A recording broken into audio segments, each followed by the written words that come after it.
축덕과 추갈모 씨 함께 즐기는 방송 축덕숙덕 120번째 이야기 시작합니다. 와우. 안녕하십니까.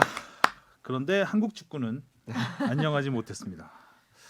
치욕적인 한일전이라는 말이 계속해서 그 여운이 가시지 않는데 오늘은 이 이야기 중점적으로 해보겠습니다. 안녕하세요, 주영민입니다. 안녕하세요, 주시은입니다. 안녕하세요, 박진영입니다. 네, 이정찬입니다.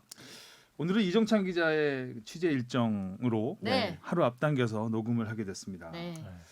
빨리 만나 그래서, 뵙고 좋죠. 네. 주바페는 쉬는 날 반납했습니다. 정식 약속을 미뤘고요. 네. 아까 굉장히 첫 많은 인사할 파문이 때 일었습니다. 이정찬 기자 취재 일정. 표정이 상당히 안 좋더라고요. 이정찬 아니, 기자가 아니, 미안하고 중에. 고맙습니다. 네, 아닙니다. 아닙니다. 고미사 사는 안 했지만 네. 주바페는 한일전 어떻게 보셨습니까? 저는 일단 그날 녹화가 늦게 끝나서 전반전은 조금밖에 못 보고 집에 오니까 이미 두 골을 몇 개 있더라고요. 위너네요. 네. 그 경기에 반을 안 봤으니 다행이다. 그렇지. 그래서 일리 있네요. 이게 무슨 일이지?라고 이제 체감온도 확 올라갈 뻔했네. 바로 그냥 걸릴 TV 뻔했어요. TV 켜자마자 끄는 수가 있는. 하지만 끝까지 보긴 봤는데. 화가 많이 났던 네. 응원을 열심히 했다면 화가 많이 났을 경기. 네. 우리 뽕 작가는 저는 그 국뽕 경기 입장에서 어떻게 봤어요? 뭐라 해야 되지? 저는 뽕 입장에서 경기는 질 수 있다고 생각하지만 이런 선수들의 움직임에서 뭔가 이기고자 하는 의지가 크게 안 보였어요. 그러니까요. 아니 근데 그날 그 뽕 작가는 심지어 혼자 막 선발 명단까지 그날 혼자 유추하고 그랬었잖아요. 되게 신났어요. 기대가 얼마나 그러니까 저도 컸으면. 그러니까 경기 시작하기 조금 전날까지는 뭐 한일전 2명 빼고 맞췄죠 그때. 네. 그렇죠. 그때 이정엽 선수 나오는 거랑 뭐 맞아요. 제로톱은 예상하기 어렵죠. 그렇죠. 어떻게 뭐 이강인 그랬었는데. 원톱은 살짝 어렵죠. 많이 어렵죠. 예. 아무튼 경기도 어려웠고요.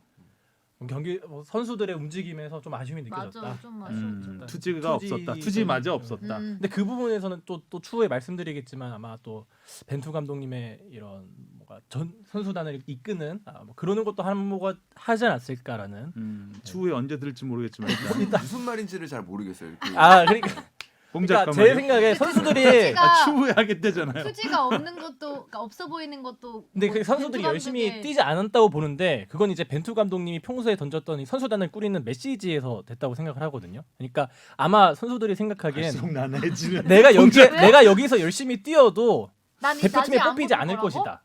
라는 네. 생각을 저는 속으로 갖고 있지 그런 않았을까. 생각으로 거기까지 갔다고. 저는 그렇게 생각을 했어요. 이건 경기를 거의 보면서. 옆산 간 건데 등산 정도가 아니라 그렇게까지 다른 산을 생각하고? 탄 건데 왜 그러냐면은 선수들이 본인이 2군이라는 걸 알고 출전했고 이거 빡빡한 경기 일정 속에서 새로운 나왔는데 녀석이 사실 네. 그런 경기일수록 또 한일전이니까 더 이겨야 된다는 그런 생각도 있을 거고 그럼 더 파이팅 있게 뛰었어야 돼.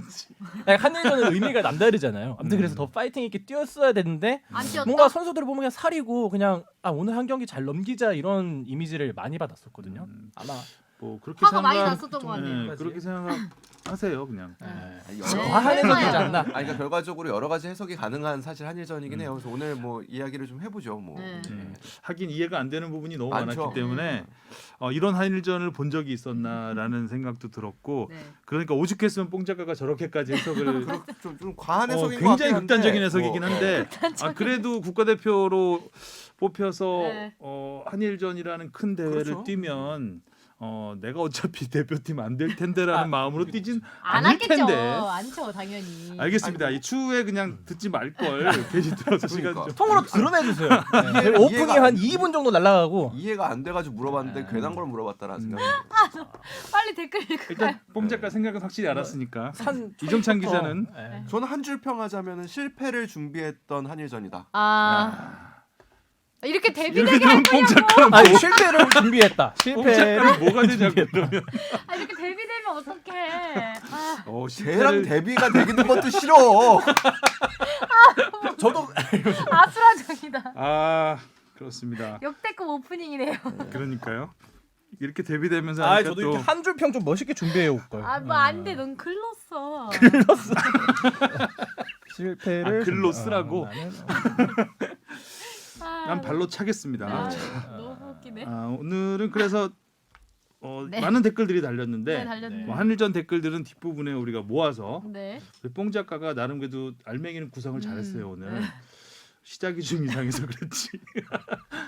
자 먼저 댓글부터 네. 하겠습니다. 오뎅 장사님이 90년대 대표팀은 주로 타워 호텔 혹은 태릉 선수촌에서 지냈었다고 하는 게 기억나네요. 서울의 많은 호텔 중에 타워 호텔에서 지낸 이유는 걸어갈 수 있는 거리 내에서 유흥 시설이 없어 유혹의 가능성이 적다고 들었습니다. 최용수, 안정환 족발 사건도 타워 호텔이었기 때문에 가능한 일화였고요. 물론 택시 타고 몰래 나갈 사람은 나갔지만 당시 차범근 감독이 이상윤 선수가 새벽에 나갔다 들어온 게 들키자 상윤이 너마저라고 했던 일화도 있었다네요. 훈련은 미사리 잔디구장 혹은 동대문 운동장에서 많이 했었습니다. 그리고 천연 잔디구장 자체가 적어서 국가대표팀도 훈련하기 어려운 여건이었기 때문에 외국팀은 잠실 보조 경기장에서 훈련했다네요. 이 얘기 저도 들어본 것 같아요. 유흥시설. 근데 유흥시설이 사실 조금만 나가면 호텔들이 있어요. 많거든요. 네. 이거는 그 남산에 하얏 호텔도 그럼요. 있고 나이트클럽이 있는데 많기 때문에 유흥시설은 따로 아닌 것 같고. 타워 호텔에 머물렀던 가장 큰 이유는 동대문 운동장 맞아요. 가까워서. 네, 저도 그 얘기 하려고 그랬는데 바로 근처였기 때문에 이제 계속해서 해왔던 그런 스타일대로 했던 것 같고 네. 상윤이 너마저가 상윤이 있었군요. 너마저. 뭐 그냥 조그맣 그냥 간단하게 설명드리면 기본적으로 이제 그 태릉 선수촌과 타워 호텔을 이제 오갔다고 해요. 그러니까 그 훈련을 할 때는 태릉 선수촌에서 하고 이제 이게 60, 70년대 그러니까 이제 태릉 선수촌이 완공된 뒤의 상황이죠. 타워 호텔 같은 경우에 동대문 운동장에서 주로 경기가 많이 열렸기 때문에 경기 전날 이렇게는 타워 호텔에 묵으면서 경기를 하고 지방으로 가게 될 경우에 이제 타워 호텔에 묵다가 가는 경우가 많았다고 하고 아무래도 대표팀이 한 호텔을 지정해서 하다 보면은 장점이 좀 할인을 좀 해줘서 그런 경우가 있었다고 하고요. 그다음에 이제 우리가 월드컵을 유치하고 98년부터 2000년 말까지 그러니까 그 파주 센터가 완성되기 전까지는 미사리 훈련장을 사용을 했었고 그렇죠. 이때도 호텔은 타워 호텔에 묵었다고 네, 맞아요. 하더라고요.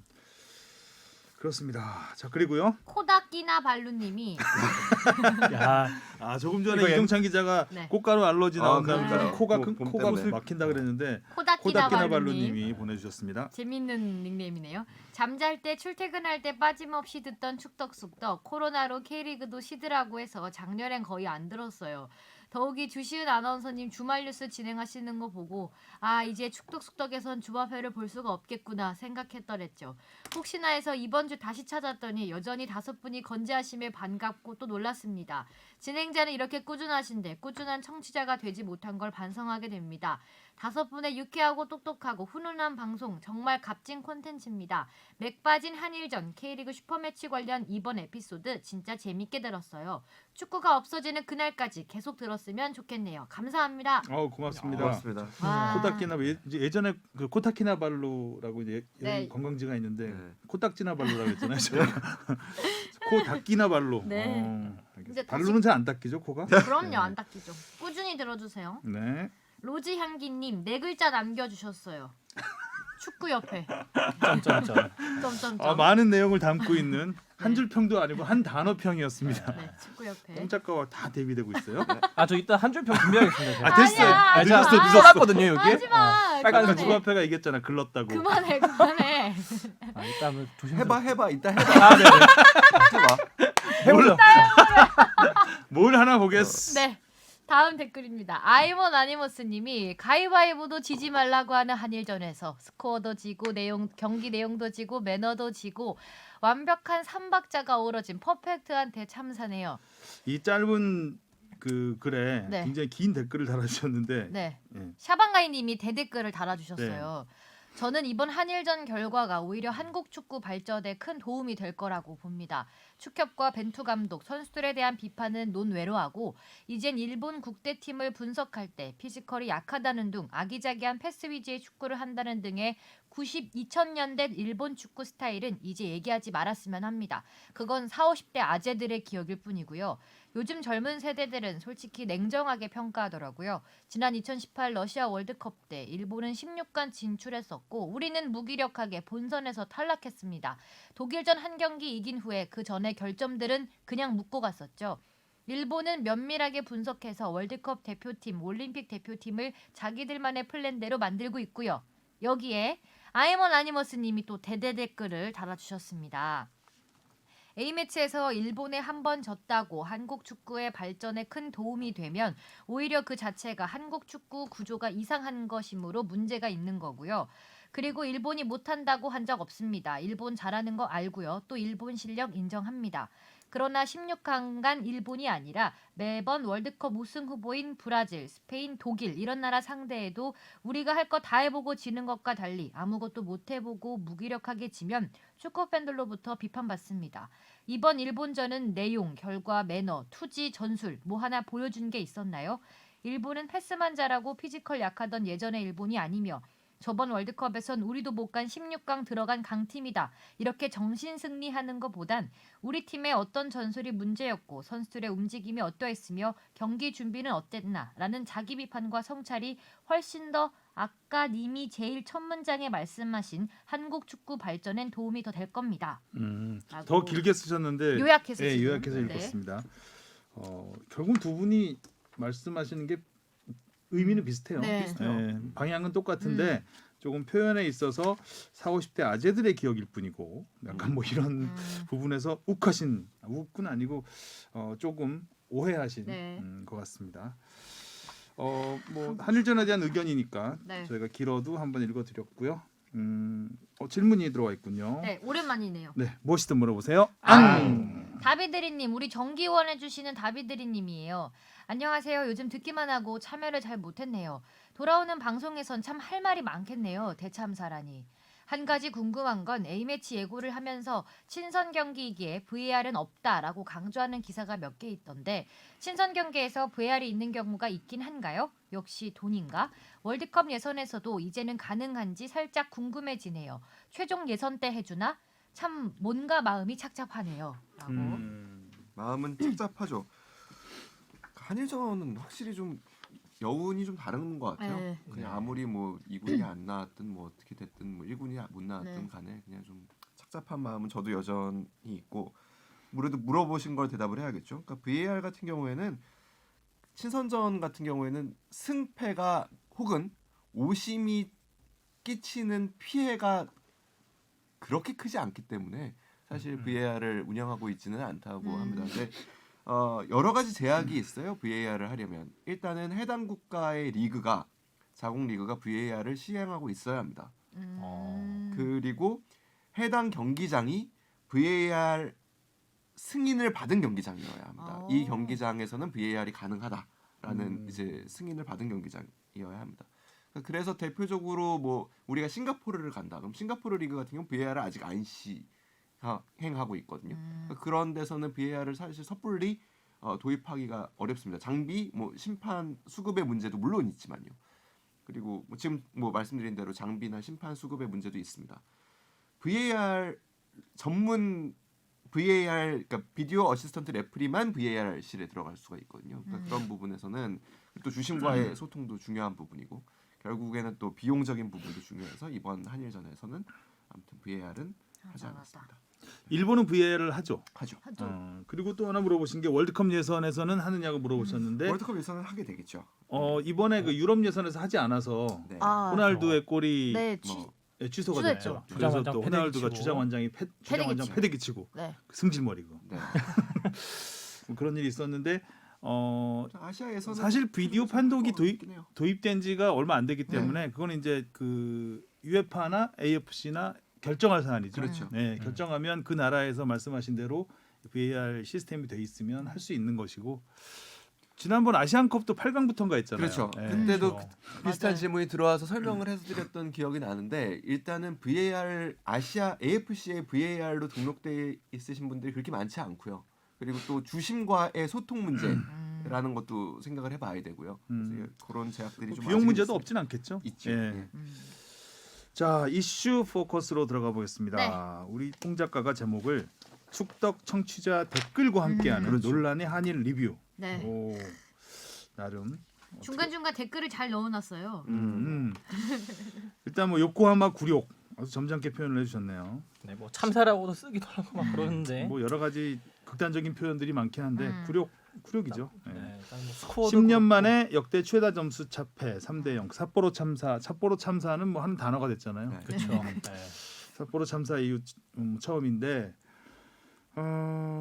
자 일단 첫 번째 주제 뽕 작가가 정한 거 예상했던 결과 하지만 이 정도일 줄이야. 음. 자, 댓글 이와 관련된 댓글을 좀 읽어주시죠. 띠용디님이 스코어 예상 댓글을 달아주셨는데요. 일본 대 한국이 4대1로 이게 그 전에 경기 전에 난 거죠. 경기 전에 달아주셨었네요. 3점 차는 예상을 하셨네.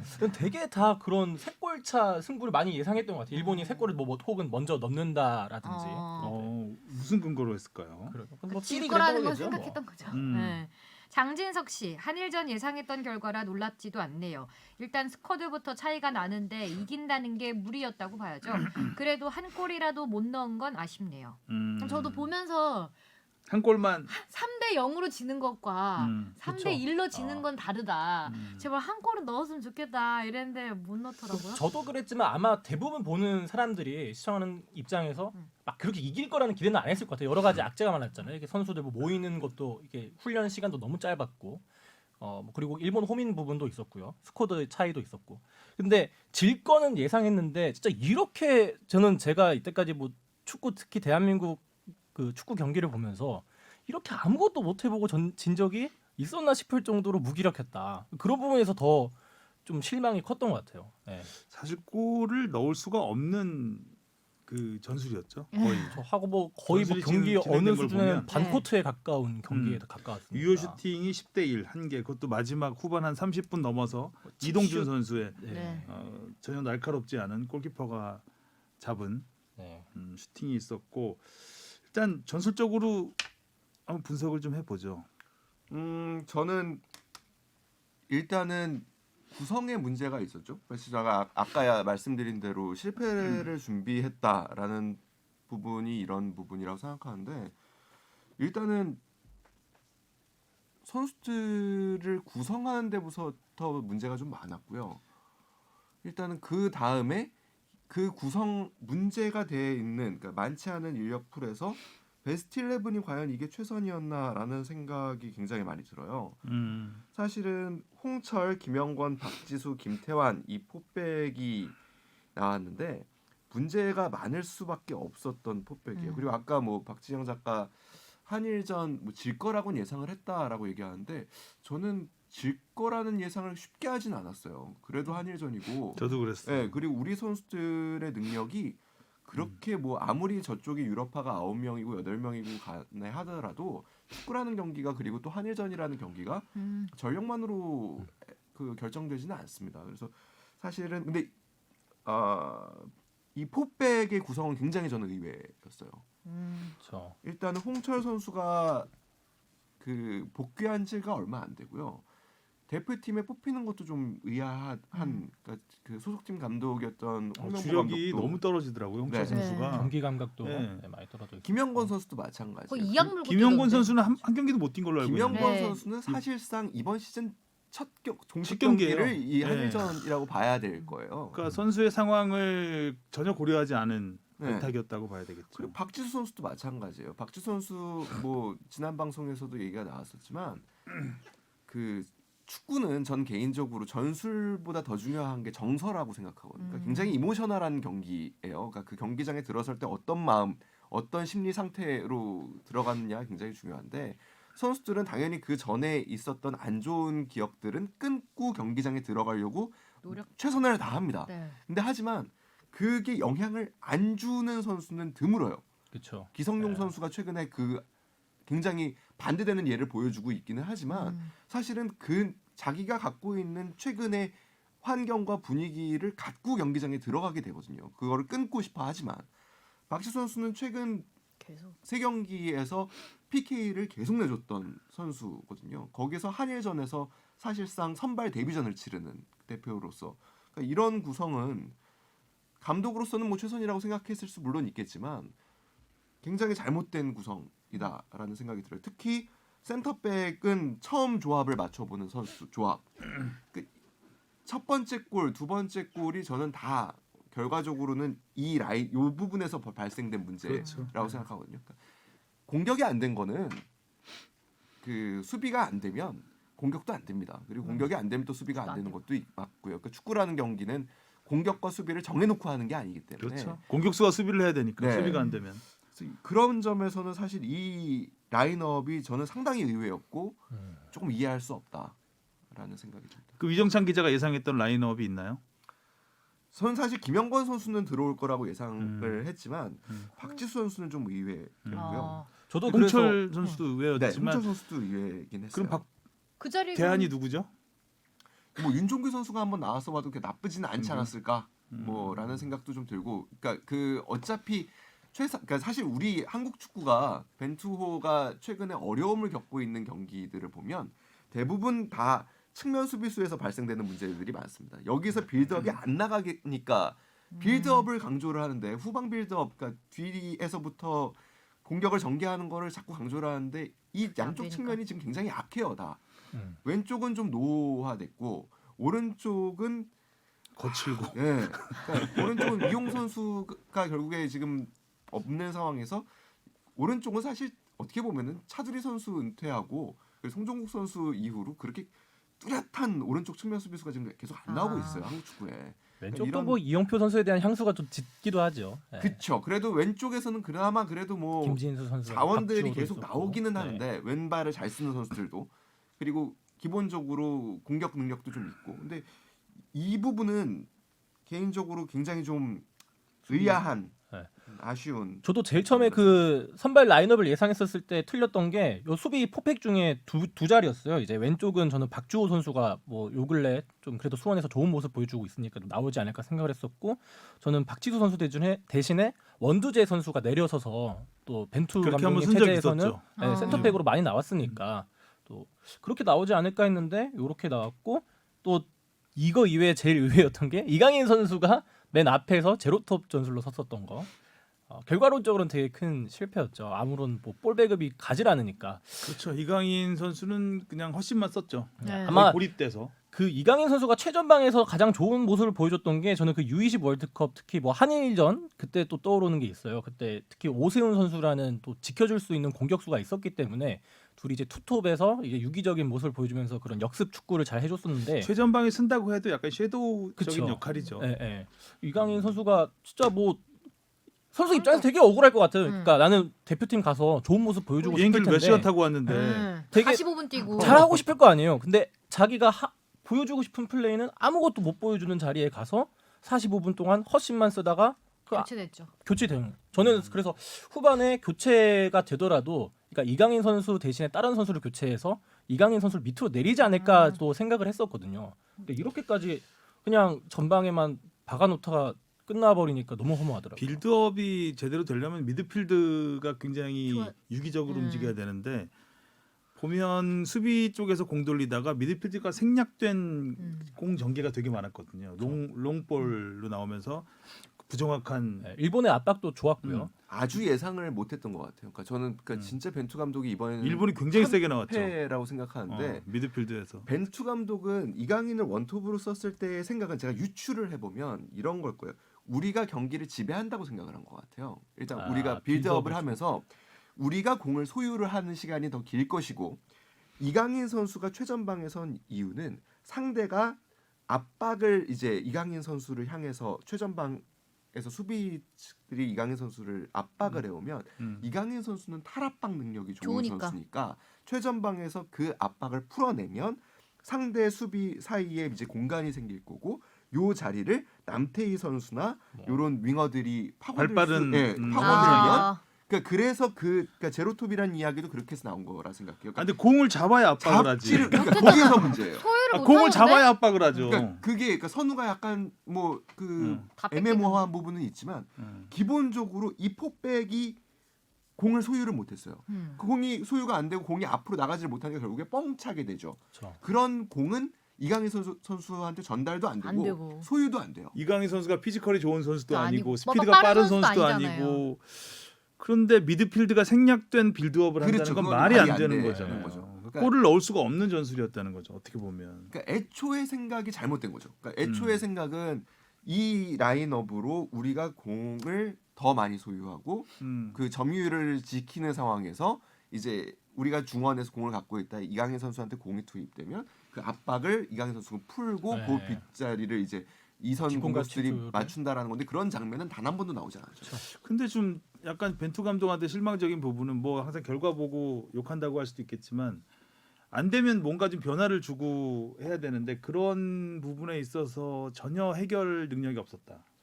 초반에도 뭐 뭐 똑같아요. 전반 끝나고 교체가 이루어지긴 했는데 그건 약간 후반전도 의무적인 교체였던 것 같아요. 후반전에도 느낌이 그리고 이제 뭐 플레이가 계획된 막 나아진 교체, 느낌도 상황에 따른 없었고. 교체가 아니라 전반 끝나고 얘들을 바꿔야지라는 생각을 했던 것 같고 실패할 수밖에 없었던 부분도 있어요. 그러니까 사실은 이 이제 좀 더 전으로 돌아가긴 해야 되는데 선수 선발 자체가 굉장히 어렵긴 그쵸. 했어요. 명단이 엄청 많이 어렵죠. 네, 바뀌었잖아요. 어렵고 그러니까 이런 상황에 그러니까 아까 그 이런, 댓글 축구 협회 네. 네 글자로 딱 끝나는 네.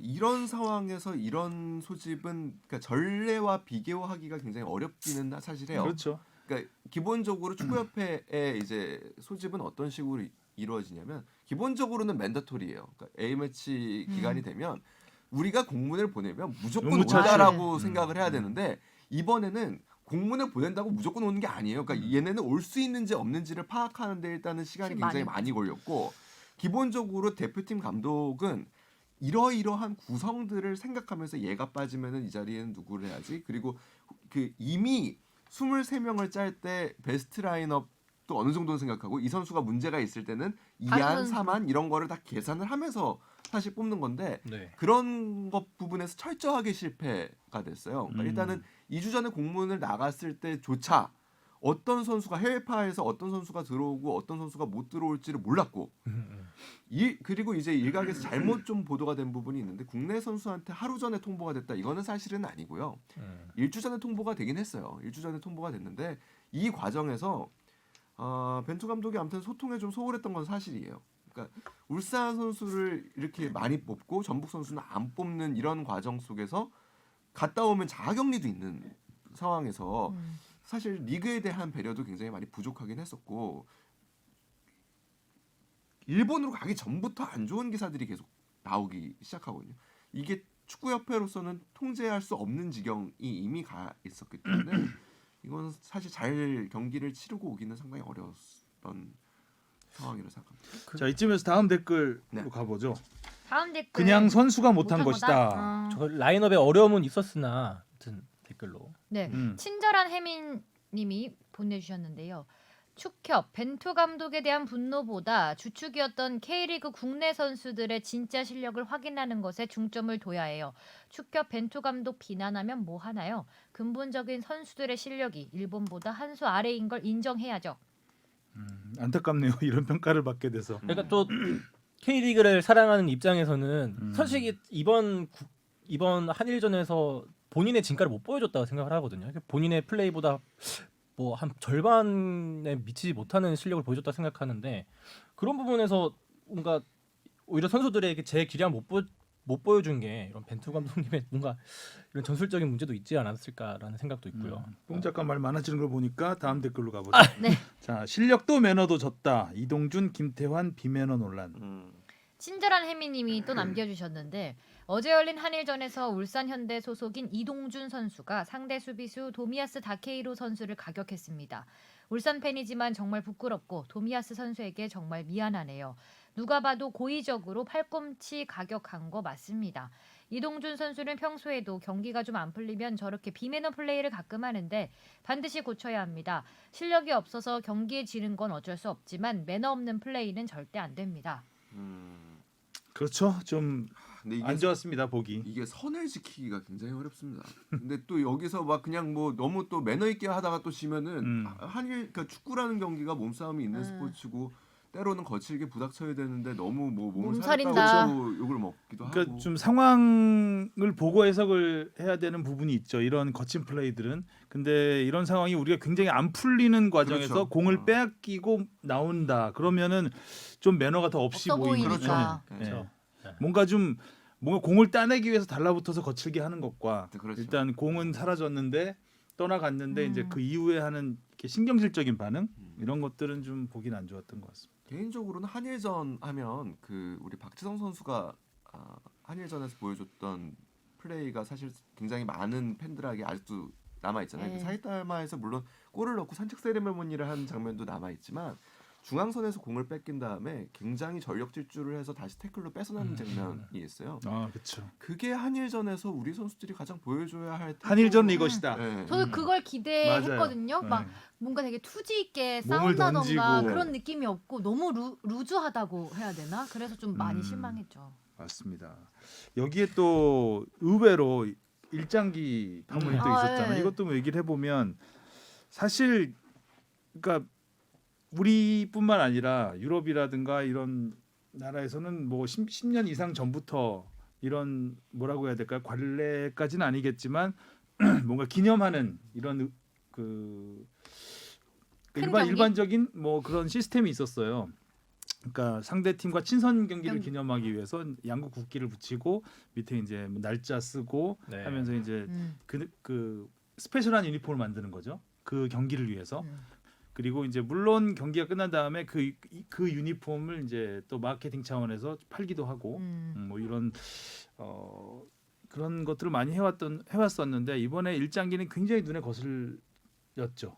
네, 제가 봐도 약간 거슬리는 부분이 있었습니다. 삐긴 했죠. 그래서 굳이 네. 일장기를 달았어야 했느냐라는 그 얘기를 한다면 지적을 받을 수 있는 부분이었고 하지만 그 단 것 자체가 뭐 잘못됐다거나 그거는 아니죠. 그러니까 저는 이 부분은 전 사실 주말 내내 생각을 했던 부분 중에 하나인데 그 주영민 선배 생각에 동의하는 부분도 있고 그러니까 굳이 일장기를 달았어야 하나 그러니까 이런 전통적인 관례 이런 거 다 떠나서 한편으로는 근데 이게 만약에 이겼으면 문제가 됐을까? 안 되죠. 안 되잖아요. 그러면은 졌으니까 그것도 안 좋게 그렇죠. 보이는 거죠. 그러니까 그럼 결과에 따라서 입장이 바뀐다면 그것은 괜찮은 그러니까 정상적인 반응인가라는 생각도 사실은 조금은 비정상적이라는 건 아니고 그러니까 맞아요. 근데 제가 만약에 그런 결정을 할 수 있는 권한이 있는 사람이었다면 저는 안 달았을 거예요. 그랬을 것 같긴 근데 해요. 그것도 좀 그렇지 않을까요? 이때까지 다른 나라에서는 다 붙였는데 한일전이라고 일본이니까 저는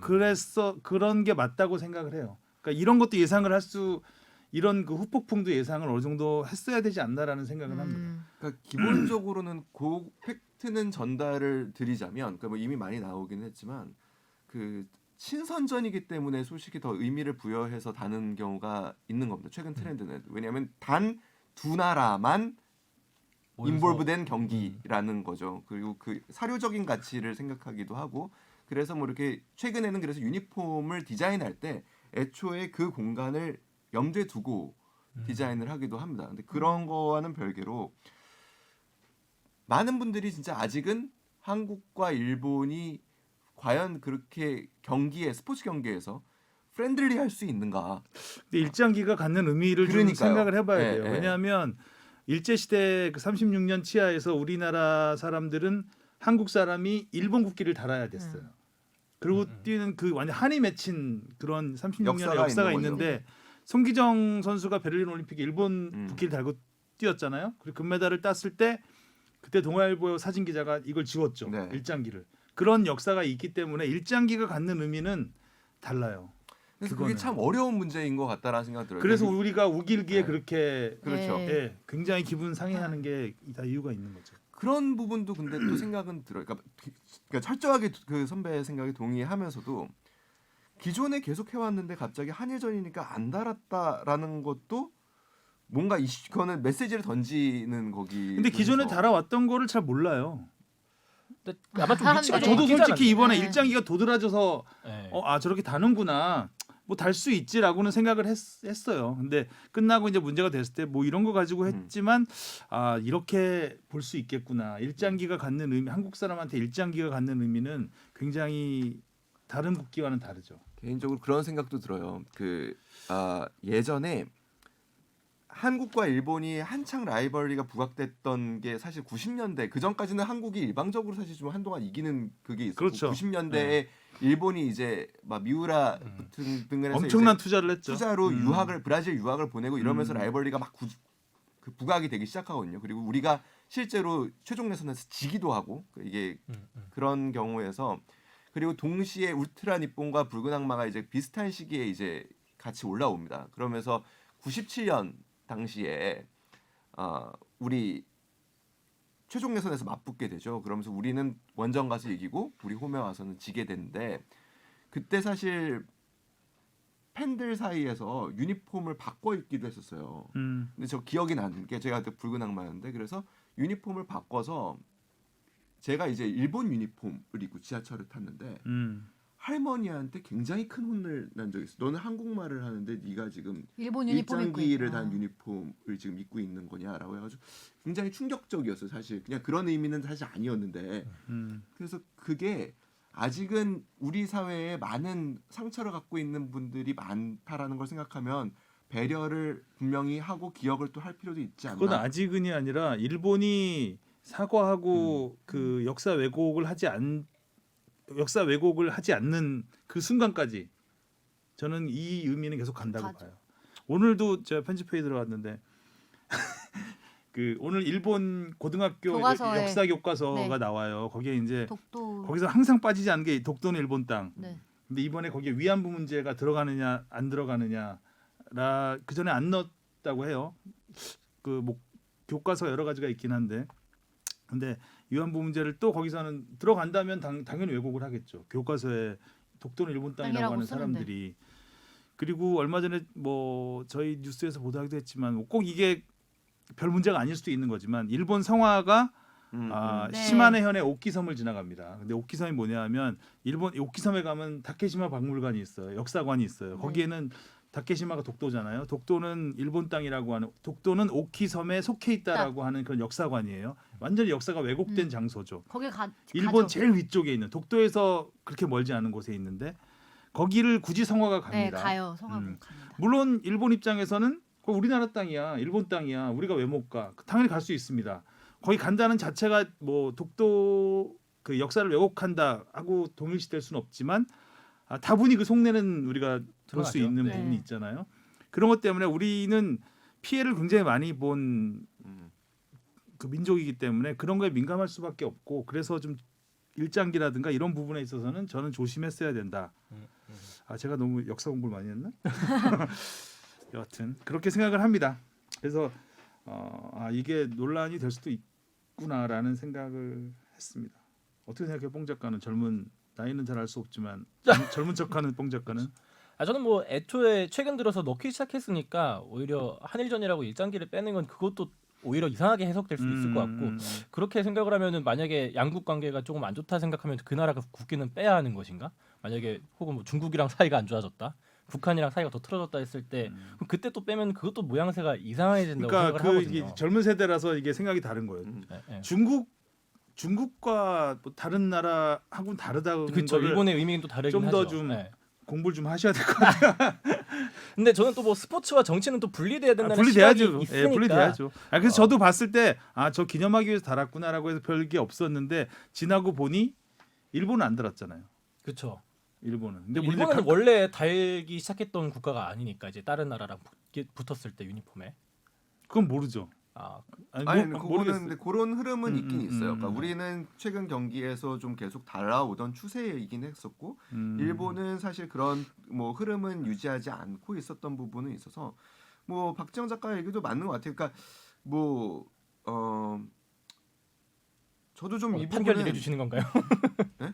아니 판결을 내려주시는 것 같아요. 판결을 징역 그냥 10년. 못하죠. 네. 징역 판결을 10년이다. 못하죠. 그러니까 이 판결 어리기 어려우니까 지금 이렇게 얘기를 하는 거죠. 판결을 어떻게 해요? 네. 어려워. 저도 이정찬 기자 얘기 충분히 공감을 하고 네. 하지만 이제 그런 역사적인 의미도 그러니까 한일전이 그만큼 굉장히 애초에 안 예민한 달았으면 그런 거기 거예요. 때문에 한일전이 애초에 안 네. 달았으면 네. 됐는데. 그러니까 한일전이 다른 그만큼 A매치와는 예민한 다르다라는 거니까 거예요. 좀 더 많은 배려가 필요했죠. 왜냐하면 그 전에도 이미 시끄러웠고 뭐 사이 뭔가 나쁘다고 달고 안 네, 달고 그 그 문제가 문제가 아니기 아니라고 때문에. 이렇게 단순하게 생각하지 네. 마시고요. 그러니까 저는 사실 그 부분에서 가장 이 문제를 가볍게 여긴 사람 중에 하나가 저는 벤투라고 생각해요. 벤투가 뭐 네. 한일전의 무게를 알고 있다 뭐 이런 얘기를 하긴 했지만 몰랐던 것 같아요. 몰랐던 것 같아요. 왜냐하면 역대 한일전을 큰 점수 차로 지고 경질되지 않은 감독이 없습니다. 그러니까 직후가 아니더라도 조광래 감독이 물론 레바논 참사 이후에 사실 경질되긴 했지만 그 결정적인 거는 사실 그 전에 삿포로 참사예요. 봄프레레 감독도 마찬가지였고 그 전에 쿠엘류 감독도 보면 한일전의 패배라는 거는 감독의 목숨과 연결이 굉장히 강하게 돼 있는 경기입니다. 이 경기를 어떻게 치르느냐라는 거는 사실은 모리아스 감독도 이 경기 전에 입지가 굉장히 불안했거든요. 만약에 모리아스도 마찬가지예요. 이 경기에서 졌으면 경질됐을 수 3연패예요. 한일전으로. 일단은 뭐 동아시안컵에서 연결되는 쉽지 않은 경기를 참 그냥 축구로 생각을 했던 것 같아요. 절대 한일전의 축구 경기는 뭐 저도 개인적으로 그런 내셔널리즘이나 민족주의적인 관점을 가능한 한 배제해야 된다고 생각하지만 배제가 되지 않는 경기. 그래도 한일전인데요. 네. 지금 좀 축구 팬들의 인식이 좀 나아졌다고 생각했는데 나아졌다고 생각을 하는데 그래서 지금 벤투 감독에 대한 입지가 지금이나마 유지되는 거지 불과 한 몇십 년 전이면 아마 엄청나게 또 욕설과 댓글 달리기 시작하면서 자연스럽게 이렇게 댓글이 없어졌으니까 댓글이 없어서 그런 못 거고요. 달리는 네, 거지. 댓글 그 뭐 다른 시장 데서는 선생님 욕 많이 있지 먹어. 솔직히 얘기하면 아니 댓글 달 곳은 또 많으니까요 여기. 한일전의 시청률이 10%가 안 나왔는데도 이 정도의 파장이면 어마어마한 파장이라고 저는 생각해요. 한일전의 이미지를 거의 뭐 역사를 뒤집는 경기였던 거죠. 한일전 축구 중계가 9점 몇 프로 나왔어요. 박항서 감독의 베트남 축구, 18%. 베트남 그때도 축구가 뭐, 20% 와. 가까이 나왔잖아요. 이거는 한일전이면 예전에는 40% 이렇게 나왔던. 물론 아주 예전 얘기지만 최소한 두 자릿수 이상은 근데 시청률이 진짜 안 나오긴 했네요. 어마어마하게 안 나왔죠. 근데 그럼에도 불구하고 이렇게 사람들이 그럼에도 불구하고 주변에 많은 분들이 저도 엊그제 장모님 뵀는데 장모님이 저한테 그러니까 축구 경기 일체 안 보시는 분이거든요. 장모님이 왜 간 거니? 그렇게 물어보시더라고요. 저희 엄마도 물어보셨어요. 야 거기는 왜 가서 지고 온 거니? 왜? 라고 물어보시더라고요. 그래서 야 그 또 장모님 친구분들이 또 제가 또 그래도 그 예. 스포츠 기자인 거 아니까 오더를 받으셨대요. 왜 좀 갔는지 알아보라고. 알아보라고. 그거 좀 알아보라고. 아니, 질문을 주시라고 직접의 질문으로 fb@sbs.co.kr로 맞아, 저희 그 정도로 많은 분들에게 아무튼 큰 정서적인 상처를 준 경기임은 분명하다. 역으로 우리가 이겼다고 생각해 보세요. 이 멤버로. 근본 난리 좀 난리 났죠. 났죠. 축제였죠. 하여튼 굉장히 이런 충격을 좀 글쎄 축구협회가 전 굉장히 안일했다고 안일했어요. 보는데 처음에 이 굉장히 경기를 안일했어요. 추진할 때부터 많이 혼나야 돼요. 이 경기를 추진할 때부터 굉장히 무리하게 추진을 했고 네. 그 무게감과 파장을 예상한 조금은 생각보다 낮춰서 했던 것 같아요. 그러니까 과소평가했던 것 같아요. 그러니까 그 부분이 그러니까 다시 한번 이거는 한번 돌아서 생각해 보면 3월 A 매치를 꼭 했어야 했나라는 생각을 하면 전 했어야 된다고 봅니다. 그래도 그리고 그거는 꼭 원정 한일전이어야 했나라면 대안은 그거밖에 없었다라고 그것도 거기까지는 인정을 합니다. 근데 그랬다면 훨씬 더 준비를 잘했어야 되는 네. 것 같아요. 맞아요. 아휴. 결국 대한축구협회가 사과문을 사과문을. 했습니다. 그 굉장히 이례적인데 정몽규 회장. 회장 이름으로 냈어요. 네, 이름으로 냈죠. 사과문인데 좀 사과가 좀 그러니까 졌다고 이런 식으로까지 사과할 필요가 있었을까라는 생각도 들긴 하는데 사과할 거면 좀 잘하시지. 네. 근데 이 사과문 진짜 어떻게 보세요? 전 좀 내용이 없다고 보는데 그러니까 준비가 뭐 벤투 감독에게만 비난이 쏠리고 있는 것은 온당치 않다고 생각합니다. 벤투 감독에게 마치 축구협회에서도 비난이 쏠리는 이 문장이 쏠려야 된다라는 느낌이 인지를 있는 한 이 문장이 제일 별로. 그러니까 누가 벤투 감독에게만 비난을 쏟았나요?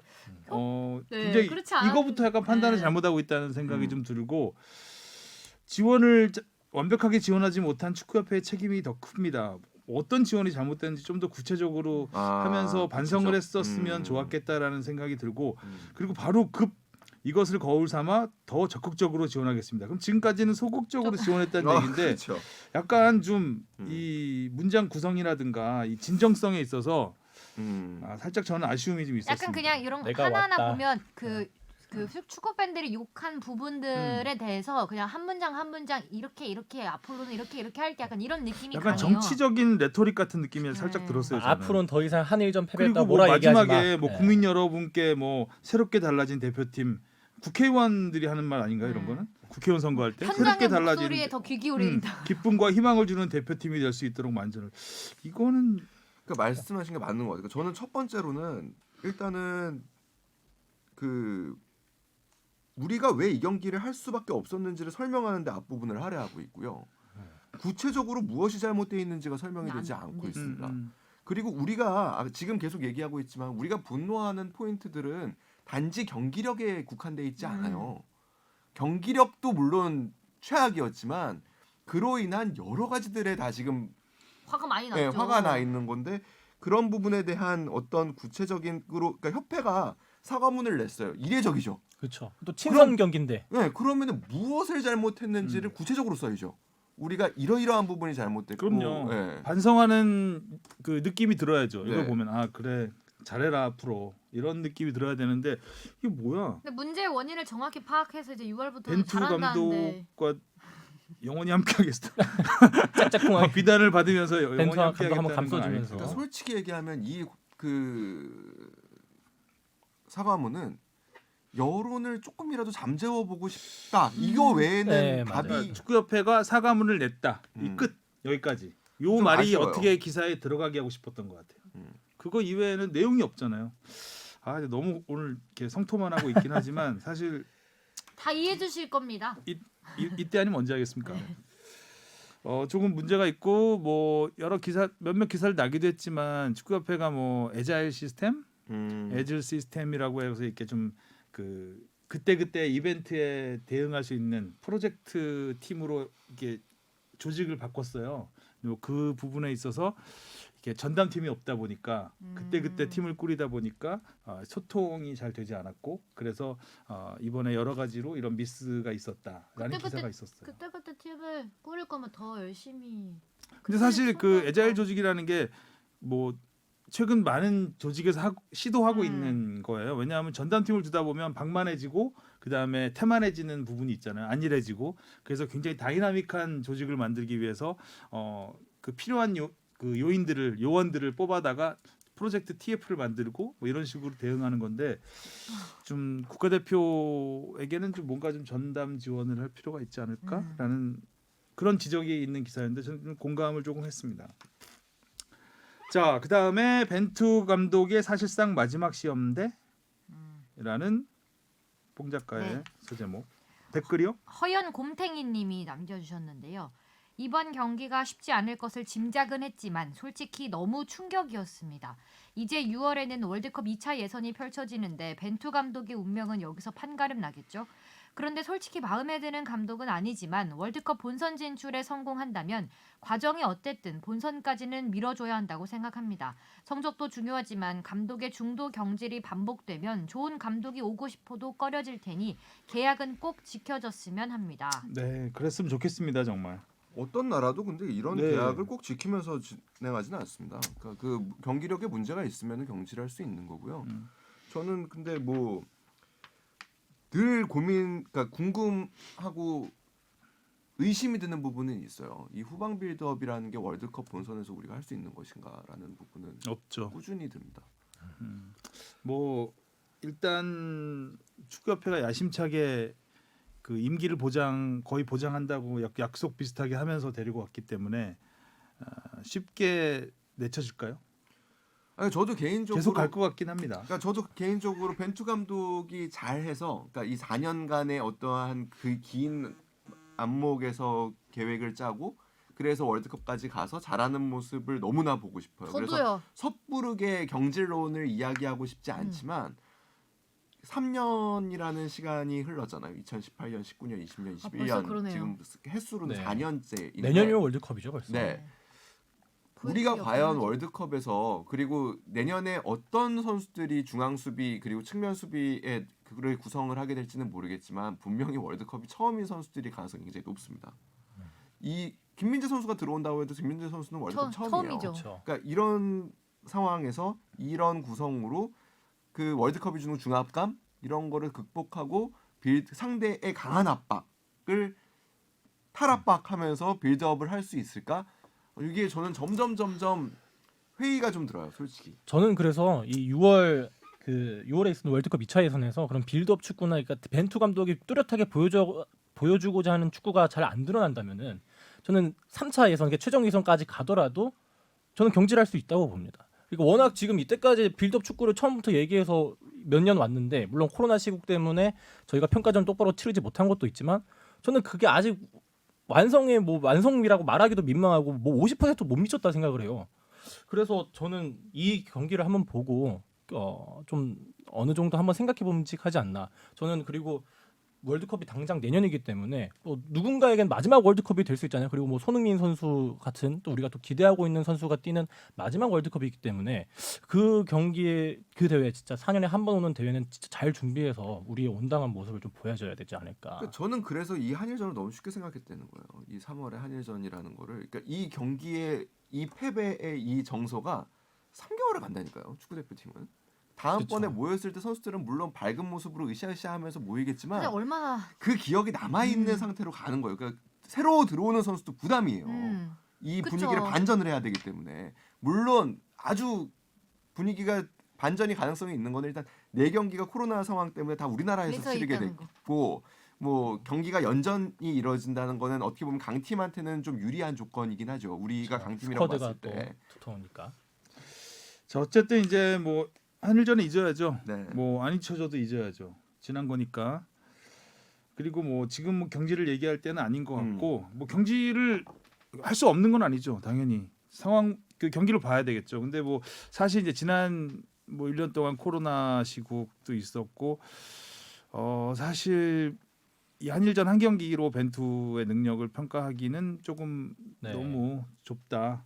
그 우리가 가지고 있는 재료가 너무 적다라고 생각을 하고 앞으로 남은 4경기를 봐야 되겠죠. 6월에 이게 2차전 중요한 일단 거예요. 뭐 뽕 작가 말대로 이 경기를 보면 뭐 생각하고 말고 여론이 말해줄 거예요. 아마 팬들이 말해주고 뭐 사과하고. 정말 2월에 이 경기는 음. 정말 부담스러운 경기가 근데 사실 되었네요. 월드컵 2차 예선을 이렇게 그렇죠. 되게 쉬운 2차 예선을 보고 올라갔었죠. 결정할 수 있을까 저는 모르겠습니다. 2차 예선인데 최종 예선을 가게 되지 않을까라고 저는 생각을 그럼요. 하는데 네, 예. 갈 텐데.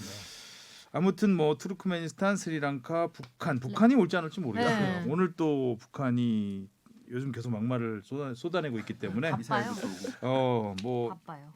한국이 올지 않을 가능성이 좀 있는데 그리고 사실 투르크메니스탄, 스리랑카, 레바논 코로나19가 지금 안정되지 않은 상황에서 과연 자가격리 없이 이 선수들이 와서 경기를 치를 수 있을까라는 것도 아직 확신할 수 없잖아요. 네. 지금 방역 당국에서 어떻게 조치를 할지도 계획을, 모르는 거고 아직 확실하게 뭐 자가격리 없다라고는 얘기 안 한 것 같은데 그런 부분도 조심스럽고 아무튼 굉장히 중요한 월드컵 예선 2차전 역대급인 것 같습니다. 2차 예선에 이렇게 그쵸. 우리가 관심과 관심을 갖고 조마조마하고 관심과 부담. 다 홈에서 이게 열리니까 무슨 대회 치르는 것 같기도 한일전을 하고요. 맞아. 4경기 연전 연승. 근데 축구협회 입장에서 답답했을 거예요. A 매치 그러니까 못하니까. 예, 그 심정도 이해는 가는데 그러면 더 잘 잘하지 준비했어야겠다. 그랬냐고. 그렇죠. 그래도 다행히 정말 우려했던 누군가 막 코로나19에 감염되거나 그런 거는 아직은 안 나타나서 이번에 뭐 그나마 다행입니다. 소득이죠. 진짜. 잘했죠. 소득. 예. 몇 안 되는 소득이죠. 여튼- 한줄평 해봐요. 그 이제. 아 맞아 준비한 거 했잖아. 해봐. 아, 다 끝나고요? 네, 했잖아. 아까 써놨다며. 맞아, 어디 써놨다며. 갔지? 이걸로 하고 다음 이슈 포커스로 넘어가면 딱 되겠네요. 아마 여기서 이제 멘트가 별로면은 바로 저희 중간 그 음악 있잖아요. 그게 나오지 빨리 않을까. 말해봐요. 무엇을 평가하기 위한 평가전이었나? 그건 너무 뻔한 거 아닙니까? 넘어가죠. 오늘 녹음 PD가 무엇을 위한 한 줄평이냐? 그냥 한심평. 아 한심평. 선배님들의 말을 잃으셨잖아. 저는 한일 없는 한일전. 한일 하겠습니다. 오 이것만 살겠다 야. 여기서 데뷔 되잖아요. 네. 자, 주바페도 한번 저안 할래요 안 할래요. 클로징 멘트 하듯이. 안 할래요. 자 다음 포커스로 넘어가겠습니다. 축덕 토토로 알아보는 주말 K리그 1 프리뷰는 좀 대충 달았네요. 제목이. 네, 막 달았네. 한 줄평도 안 되고 제목도. 자 이제 오늘 뭐 과연 한일전 한일전 경기력 여파가 K리그에 어떤 영향을 줄 음. 것인가. 그게 굉장히 사실 굉장히 큰 역할을 줄 수 있죠. 그렇죠. 많은 변화가 있을 수 있습니다. 특히 울산이 울산은 이제 뭐. 7명이나 갔다 왔기 때문에 전북은 쌩쌩할 거고요. 그 지난 주말에 사실 김남일 감독을 만났어요. 김남일 감독 개인적으로 좀 가족하고도 좀 친해서 따로 만났는데 성남 요즘 분위기가 좋잖아요. 그래서 최근 4경기에서 3승을 거뒀고 그래서 울산은 또 분위기가 좀 안 좋죠. 거기다가 지금 대표 선수로 굉장히 많이 갔죠. 근데 김남일 감독은 오히려 그런 얘기는 하더라고요. 일단 첫 번째는 선수들을 쓸 가능성도 되게 높다. 그 대표팀에 갔다 온 선수들을 쓸 가능성도 굉장히 높다고 본다라는 거가 첫 번째고 두 번째는 안 쓰는 게 사실 더 무섭다. 그러니까 울산의 젊은 선수들 그리고 이 선수들은 기회가 온 거잖아요, 진짜. 이 기회를 살리려고 정말 눈에 불을 켜고 달려들 거라는 말이죠. 그런 선수들이 오히려 더 무섭다. 지금 사실 대구전 경기를 굉장히 많이 보고 계시대요. 대구가 울산을 잡았잖아요. 지난 라운드에서. 네. 얘네는 어떻게 잡았나를 굉장히 많이 연구를 하고 계신데 세징야가 있어서 잡았지. 그게 안 통할 수도 있을 것 같다라는 또 생각도 하시더라고요. 왜냐하면 상대가 완전히 다른 팀이 돼서 나올 수도 있기 때문에. 그래서 그렇죠. 한 번 당하지 두 번 당하지는 않는다. 이번 라운드는 제가 보기에는 그래서 지금 뭐 지난주 그리고 그 지난주에 하성룡 기자가 많이 이야기했던 22세 이하 선수들이 네. 어떤 영향과 어떤 힘을 보여주느냐가 굉장히 큰 영향력을 줄 수 있는 한 주가 될 것 같다라는 생각이 좀 듭니다. 그리고 수원과 전북이 또 아유, 빅카드인데 백승호 선수가 그런데 그런 매치가 그러네요. 되네요. 바로 엄청난 그러네요. 매치죠. 네. 그 지금 아직 방송 중에는 발표가 안 된 것 같은데 단독은- 이제 이 방송을 들으실 때쯤에는 나나요? 발표가 나올 거예요. 그래서 전북은 야. 백승호 선수의 영입을 발표를 할 겁니다.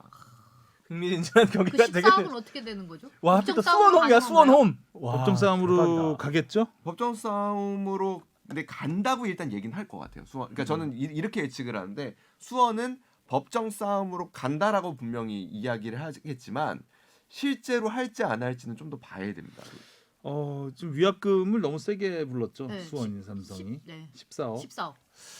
뭐 3억은 당연히 기본적으로 받아야 되는 것이고 거기에 뭐 이자 뭐 이런 것까지 해서 뭐 피해 보상은 어느 정도 받아야 되는 부분이 있다고는 생각을 하는데 그 이적료를 다 넣었잖아요, 여기다가. 그러니까 14억의 근거는 3억 원, 그러니까 이미 지급했던 3억 원. 그 법정이자 있던데. 법정이자 5%를 계산했더라고요. 그래서 1.2억. 그다음 이적료 80만 그다음에 유로 80만 유로를 다 포함한 금액이 14억인데. 다 가져가겠다는 거죠. 그러니까 물론 근데 그 이제 이거는 근거일 거예요. 그러니까 손해배상 만약에 소송을 염두에 둔 이렇게 해놓고 이제 그 부분에 그 주분에 어느 정도가 인정된다로 이제. 그러니까 이제 보통 백승호는 우리 나오죠. 선수다라는 걸 이제 전제로 한 거죠.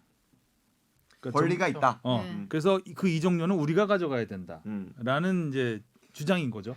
그 조금 더 그 명확하게 표현을 하자면, 그러니까 왜 손해배상이잖아요. 그러니까 이 선수를 우리 선수였는데 이 선수를 우리가 계약하지 못함으로 인해서 얻는 손실. 그러니까 그럼 이 선수의 가치. 그러면 이 선수의 가치를 다름슈타트와 전북이 지금 80만 유로 정도로 책정을 했으니 우리는 그만큼의 손실을 본 거다라고 주장을 하는 건데 조금은 비약이 있지요. 사실 그 있죠. 부분에는. 예. 그리고 백승호 쪽에서도 좀 문제를 키운 감이 좀 있고 좀 더 매끄럽게 할수 좀 있었을 말이 또 다른 텐데. 것도 있었고 서로 계속 신뢰를 갖고 네. 있으면 근데 서로 자기 이익만 생각하다 보니까 네. 여기까지 온 것 같아요. 수원 입장에서는 굉장히 큰 배신감을 느낀 것 같고 그리고 백승호 쪽에서는 조금 대응이 좀 확실하게 미숙하지 않았나라는 생각을 합니다. 저는. 이게 과연 최선이었나라는. 그렇죠. 네. 뭘 하기 위한 전북이죠. 애초부터 사실 이렇게 흘러갈 거는 어느 정도는 예견이 됐던 부분이 있어요. 왜냐하면 수원은 이 이적 시장에서 백승호 선수 영입에 큰 사실 의지를 갖고 있지는 않았거든요. 그렇죠. 그렇기 때문에 명확하게 계약 관계만 놓고 보면은 수원은 백승호 선수에게 주장할 수 있는 거는 민사적인 손해배상이지 어떤 이적 관계에서 수원이 주장할 수 있는 권리가 사실상 없습니다.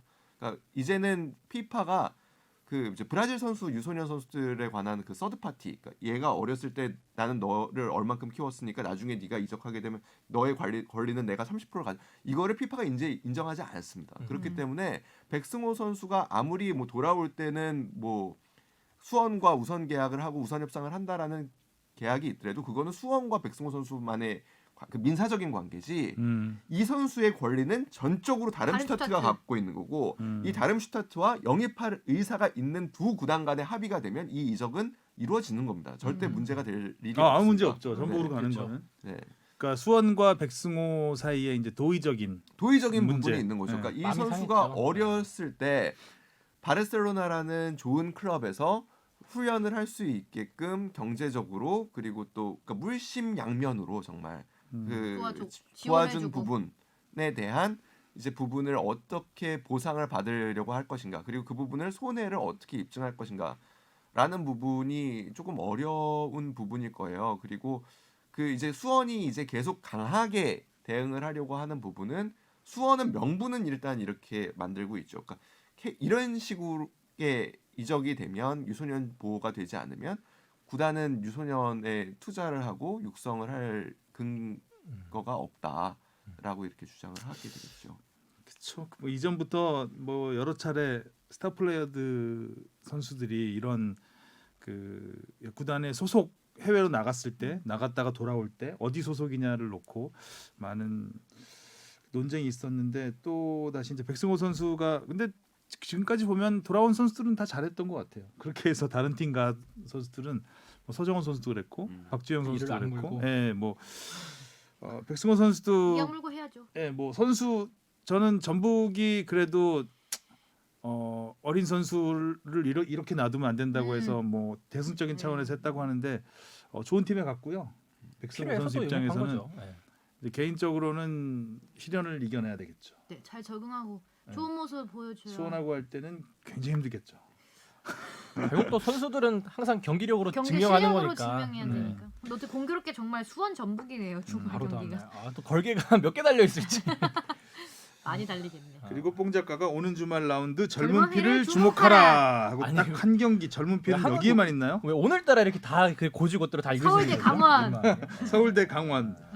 또 아니, 이종찬 기자가 지난주에 FC 서울의 젊은 피 강성진 선수 강성진 선수 취재하고 왔죠. 그러니까 재미있는 사례죠. 그러니까 준 프로 계약이라는 게 이제 처음으로 이제 도입이 되면서 뭐 올해 도입이 된 건 아니지만 아무튼 2018년에 도입이 되면서 고등학교에 재학하는 선수가 이제 프로에 데뷔를 하는 사례가 생긴 겁니다. 그 전에는 사실은 그 프로 계약을 하려면 고졸 예정자이거나 18세 이상에 한해서 그 계약이 됐었어요. 그게 이제 2006년부터 2018년까지의 상황이고 그 전에 이제 이청용 선수나 뭐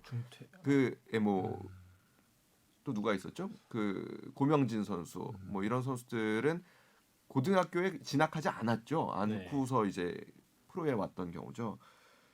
나무위키에는 뭐 프로 계약을 하려면은 뭐 근로기준법상 성인이어야 프로 계약이 가능하다고 되어 있는데 그건 아니라고 해요. 그러니까 뭐 15세 이상이면은 뭐 근로기준법상 문제는 없는데 일단은 그래서 이 친구 같은 경우에는 지금 아침에는 오전에는 학교에 등교를 해서 수업을 듣고 야. 네, 선생님하고 이제 영어 수업도 듣고 그래서 그런 모습을 좀 취재를 하고 오후에는 이제 귀여워. 훈련장을 가서 기성용 선수하고 훈련을 이중 하는 생활이네, 거죠. 이중 생활. 네. 재밌더라고요. 그 상황 자체가 워낙 독특한 상황이고 이 선수는 어떤 선수냐면 오산고에서 지난해 2학년인데 이미 K리그에서 득점왕 주니어에서 득점왕을 했었죠. 차두리 감독이 이끄는 오산고에서. 그래서 저희가 그때 차두리 감독 취재를 갔을 때 골을 또 넣었던 친구예요. 득점왕을 하면서 왼발을 잘 쓰고 빠르고 그래서 그 기량을 인정받아서 올해 고3이 되는 그러니까 FC 서울 사상 첫 준프로 계약을 한 고등학교 선수를 프로에 계약을 한 그리고 성남전에 데뷔를 해서 보통 요즘에 22세 선수들을 감독들이 어떻게 쓰냐면 주전에 체력 보충용으로 쓰잖아요. 그렇죠. 그래서 선발로 넣어서 2, 30분에 빼잖아요. 네. 이 선수는 그래도 50분 넘게 뛰었습니다. 그래서 뛰면서 이호린 선수. 예, 좋은 패스도 많이 했고 좋은 슈팅도 많이 했습니다. 그래서 기대가 되고 특히 이번 경기에서는 조영욱 선수와 나상호 선수가 일단 대표팀을 갔다 오는 상황이기 때문에 그 자리에서 뛸 수 있는 선수들이어서 조금은 뭐 기대를 해봐도 괜찮지 않을까라는 생각을 하고 있습니다. 최연소 골이 몇 살인지 모르겠네요. 최연소 골은 더 어려요. 그러니까 그 전 시절에 그러니까 그 아까 얘기했던 그 고등학교를 진학하지 않고 바로 프로 계약을 했던 시절에 나왔던 골이라서 이청용 뭐 이런 네, 할 수도 뭐 있겠구나. 만 16세 정도의 골이 나왔던 걸로 만 기억합니다. 16세. 만 16세? 중학생이 나와서 골 넣는 거네. 아무튼 한일전 충격을 딛고 K리그가 나름 초반에 이런저런 이슈들 몰이를 하면서 좀 관심을 끌었었는데 네. 보통 이제 A 매치가 폭망을 하면 K리그까지 그 이어지거든요. 그 그렇죠. 폭망이. 반대로 잘 되면 또 K리그까지 관심 그럼요. 많이. 그럼요. 네. 그렇기 아시안 때문에, 게임 때도 그랬고요. 한일전 그 충격파를 딛고 좀 잘 일어서서 K리그도 다시 재밌- 달려주길 기대를 해보겠습니다. 자, 재밌을 수 있죠. 토토. 네, 토토? 기록 하나만 정정할게요. 네. 최연소 득점은 이현승 선수가 2006년에 기록한 만 17세 4개월이었네요. 와. 아, 그래도 17세 그래도 중삼. 17세 4개월. 고등학생 나이긴 하죠, 그죠? 만 17세니까. 자, 축덕 토토와 함께 마무리를 하겠습니다. 금토일 경기만 하면 되나요? 주말 네, 그렇죠. 경기만. 금토일, 네. 금토일만 합시다. 감이 안 오네. 자, 주합회가 운을 띄워주세요. 자, 포항 대구. 저는 포항. 저도 포항입니다. 저는 대구. 무승부. 무승부? 수원 전북. 저 수원. 저는 수원이 아주 막 여러 가지 사연이 전북. 얽혀 있기 때문에 흥미진진한데 이거 잠깐 수원 전북? 수원이 잘하긴 잘하던데 아, 요새. 요새 잘해요. 무승부. 재밌어요. 선배 자꾸 무승부 하세요. 두 경기는 다 틀리려고. 네, 다 틀려보려고 한번 해볼게요. 네. 아 어려운데 수원 전북. 저는 아잔. 수원. 수원. 지금 나하고 주합회하고 반대로 가고 있어 계속. 너도 했어요? 네, 저 수원입니다. 너도 했어요. 뭐예요? 너도 했어요. 저 진영이 수원 나도 했어요? 했어요. 네. 진영이 수원했어요? 네, 바꾸고 네. 싶네. 자, 성남울산. 상남울산. 울산. 저 무승부입니다. 울산이 쉽게 지지 않을 거예요. 성남도. 울산. 저도 울산. 서울 강원. 서울 가자. 서울입니다. 서울. 서울. 강원 미안. 수원 FC 제주. 저 제주. 제주. 제주 잘해요. 오, 이건 무승부. 주저하지 선배 않는데. 무승부 너무 많아요. 세 경기 무승부. 묵해지네 오늘. 자 마지막입니다. 광주 아니, 인천. K리그 열기를 찬물을 끼얹지. 광주 인천. 광주가 만만치 않던데 지난번 보니까. 광주도 만만치 않고 인천도 만만치 않죠. 그럼 저는 인천이 무승부. 아마 저 저도 무승부 하나 무승부, 갈게요. 무승부 하나 무고사가 가자. 뭔가 돌아와서 골을 넣지 않을까. 인천에 걸겠습니다. 선배님 하셨어요? 인천. 인천. 자, 이정찬 기자가 이런 건 좀 똥손인데 네. 과연 한번 보겠습니다. 돈을 많이 벌었죠. 자, 오늘 수고하셨고요. 다음 주에 뵙겠습니다. 안녕. 고생하셨습니다. 고맙습니다.